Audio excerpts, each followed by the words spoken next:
السلام علیکم۔ ہم نے پچھلی 2 ویڈیوز میں ملک کے حالات کے بارے میں ڈسکس کیا تھا، اور ملک کے حالات کو ہم نے دیکھا تھا۔ پہلے بجلی کا بحران ہمارے ملک میں آیا، اس کے بعد ہمارے پاس پیٹرول کا بحران شروع ہو گیا، اور اب ہماری معیشت کا جنازہ نکلنا شروع ہو گیا۔ ہمارا آج جو ڈالر کا ریٹ ہے وہ 255 روپے پہ ہے، اور جب سے اسحاق ڈار صاحب ہمارے ملک میں تشریف لائیں تو انہوں نے اس کو آرٹیفیشلی جو گوگل دکھا رہا ہے اس کے اوپر رکھنے کی کوشش کی ہے، اور سب کو، ہمارا جتنا بھی ملک کا انویسٹر ہے اس کو یہ بہت پہلے سے ہی پتہ چل گیا تھا کہ اس ریٹ نے انکریز کرنا ہے۔ آئی ایم ایف کی شرائط بھی تھی، اور بھی بہت سارے ہمارے ملکی معاملات تھے جس کی وجہ سے ڈالر نے انکریز کرنا ہی کرنا تھا۔ تو ہوا کیا ہے کہ جتنا بھی پراپرٹی میں انویسٹر ہے یا جو بھی انویسٹر ہیں جس نے جہاں جہاں بھی اپنی انویسٹمنٹس کی ہوئی ہیں، تو ان لوگوں نے وہاں سے پیسہ اپنا نکالا اور اپنا ڈالر لینا شروع کر دیا۔ تو ڈالر کا شارٹ فال پورے ملک میں آ گیا۔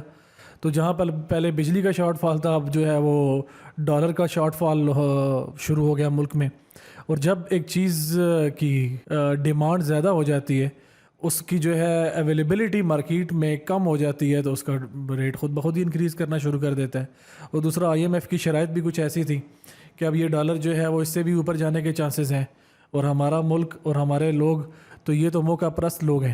ان لوگوں نے سارا پیسہ اٹھایا پراپرٹی میں سے، جہاں جہاں بھی ان لوگوں نے اپنا پیسہ انویسٹ کیا ہوا تھا وہاں سے اٹھایا، اور اٹھا کے ڈالر خریدنا شروع کر دیا۔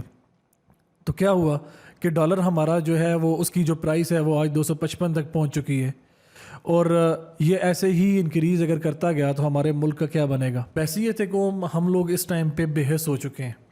ہماری بے حسی کا عالم یہ ہے کہ پیسہ سارا نکال کے ڈالر خریدا جا رہا ہے، اور ڈالر ملک میں سے آہستہ آہستہ آہستہ آہستہ کم ہونا شروع ہو گیا ہے۔ بحیثیت قوم شاید اب ہم لوگ بالکل اپنی پستی کی آخری درجوں میں شاید ہم لوگ پہنچ گئے ہیں، کہ اس ٹائم پہ ملک میں ڈالر ویسے بھی نہیں ہے، اور اوپر سے ہم لوگ بھی ڈالر کی ذخیرہ اندوزی میں مصروف ہیں۔ اس کا الٹیمیٹ افیکٹ کیا آئے گا کہ کل کسی کو ڈالر چاہیے تو اس کو بھی نہیں ملے گا، اور پھر وہ منہ مانگے جتنے پیسوں پہ مجبوری پہ، تو کوئی بھی بندہ منہ مانگے پیسوں پہ ڈالر لے لے گا۔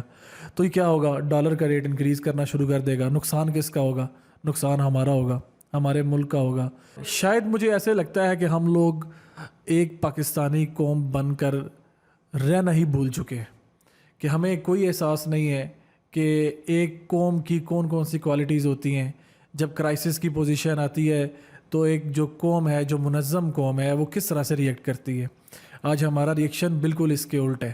جتنا ملک کے حالات سنگین ہوتے جا رہے ہیں، اتنا ہی ہم لوگوں میں کرپشن، ہم لوگوں میں بددیانتی، ہم لوگوں میں جھوٹ، ہم لوگوں میں فریب، ہم لوگوں میں دھوکہ، یہ اتنا ہی بڑھتا چلا جا رہا ہے۔ اور اس کا نقصان کس کو ہو رہا ہے؟ اس کا نقصان الٹیمیٹلی ہمارے ملک کو ہو رہا ہے، ہمارے معاشرے کو ہو رہا ہے۔ سب سے پہلے تو مجھے ہو رہا ہے، میرے ارد گرد لوگوں کو ہو رہا ہے۔ اس کو کون ٹھیک کرے گا؟ اس کو بحیثیت قوم سب سے پہلے تو مجھے ٹھیک کرنا ہے۔ جو میں اپنے تئیں کر سکتا ہوں مجھے وہ کرنا ہے، پھر میں نے اپنے ارد گرد دیکھنا ہے، پھر ایک سوسائٹی نے اس کو اٹھانا ہے، پھر اس کے بعد یہ ایک ملک کے لیول پہ جائے گا، تب کہیں جا کے ہمارا کوئی بیڑا پار ہوگا۔ وگرنہ جو حالات ہیں، جو کرائسس کی پوزیشن ہے، وہ تو خدا ہی ہمیں اس میں سے نکالے تو نکالے، وگرنہ پتہ نہیں یہ کہنا چاہیے کہ نہیں کہ ملک اس ٹائم پہ ڈیفالٹ کی پوزیشن میں پہنچ چکا ہے۔ مگر ہم لوگ کیا کر چکے ہیں، ہم لوگ کیا کر رہے ہیں اس ملک کے ساتھ، وہ ہمیں پتہ ہے، وہ آپ لوگوں کو پتہ ہے۔ رہی بات یہ کہ ہمارے حکمران، ہماری اشرافیہ یا جن لوگوں نے فیصلہ کرنا ہے، ان کا اس سے کیا کنسرن ہوگا۔ ڈالر 225 کا ہو یا 2525 کا ہو، یہ صرف اور صرف فرق پڑے گا تو ہماری عام عوام کو پڑے گا۔ جو ہماری اشرافیہ ہے یا جو لوگ فیصلہ کرنے والے ہیں، وہ جب سیاست سے یا اپنی نوکری سے جب بھی وہ ریٹائر ہوں گے، انہوں نے کسی نے دبئی چلے جانا ہے، کسی نے یورپ چلے جانا ہے۔ بھگتنا کس نے ہے؟ میں نے بھگتنا ہے، آپ نے بھگتنا ہے، اور پھر ساتھ میں اس عوام نے بھگتنا ہے، اور اس ملک نے بھگتنا ہے۔ کیا ہوگا؟ ہمارا جینا مرنا اس ملک میں ہے۔ اس کے جتنے بھی فیصلوں کا ٹائم جیسے جیسے گزرتا چلا جا رہا ہے، ہمارے لیے مشکلات اتنی بڑھتی چلی جا رہی ہیں۔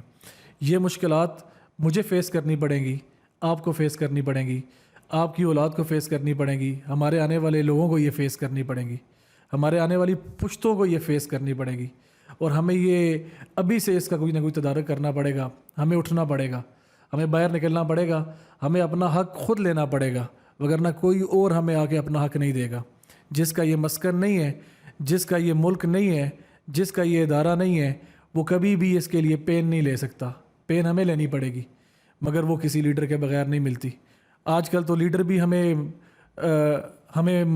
تقسیم کر کے اپنا فائدہ اٹھا رہے ہیں، کسی کو قوم پرستی میں لگا کے، کسی کو لسان پرستی میں لگا کے، کسی کو فرقہ پرستی میں لگا کے، جہاں جہاں جس کا فائدہ ہے اس میں لگا کے فائدہ اپنا اٹھا رہے ہیں، اور ہم لوگ تقسیم در تقسیم ہوتے چلے جا رہے ہیں، اور فائدہ اٹھانے والے فائدہ اٹھا رہے ہیں۔ ہمیں اس تقسیم کو ختم کرنا ہوگا، ہمیں اپنے آپ کو ایک بہتر گائیڈ لائن دینی ہوگی، اور ہمیں باہر نکلنا ہوگا، اور اپنا حق اور اپنے ملک کو خود بہتر کرنا ہوگا، اپنے سے شروع کرنا ہوگا، پھر اپنے ارد گرد لوگوں کو فوکس کروانا پڑے گا، پھر اپنے ارد گرد لوگوں کو اس میں لے کے آنا پڑے گا، پھر ایک معاشرے کو آگے بڑھنا ہوگا، تب جا کے ہم اس ملک کو کر سکتے ہیں۔